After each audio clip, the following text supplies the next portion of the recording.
শ্রীরামচন্দ্রের পুজো অনুষ্ঠিত হলো মাথাভাঙায়। এদিন মাথাভাঙা এক ব্লকের হাজরাহাট 2 গ্রাম পঞ্চায়েতের পশ্চিম খাটের বাড়ি এলাকায় রাম পুজো কমিটির উদ্যোগে এই পুজোর আয়োজন করা হয়।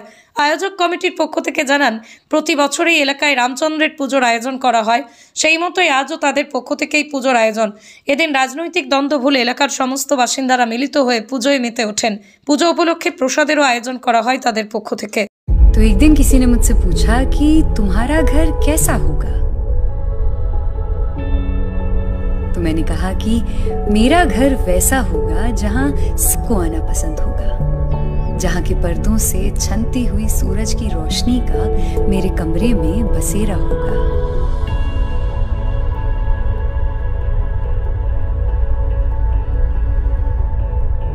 मेरा घर वैसा होगा जहां की दीवारों ने सुनी होंगी मेरे और उसके बीच हुई अनगिनत कनबतियां।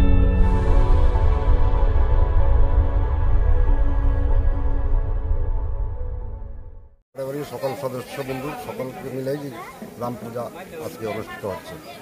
পশ্চিম ঘাটের সকল সদস্যবৃন্দ, এই হরি মন্দিরের কমিটি, সারা পশ্চিম ঘাটেবাড়ির যত লোকজন আছে, হিন্দু সমাজের সবাই মিলে এই রাম পূজা অনুষ্ঠিত হচ্ছে আজকে। কত বছর যাবত হচ্ছে এটা? এটা 2-3 বছর থেকে হচ্ছে। আজকের ডেটেই কি প্রতি বছর এই পুজো হয়ে থাকে? হ্যাঁ, প্রতি বছরই হয়।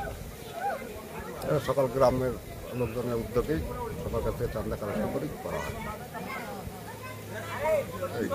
কি নাম আপনার? আমার নাম সুবল রায়, এই রাম পূজা পরিচালনা কমিটির সদস্য।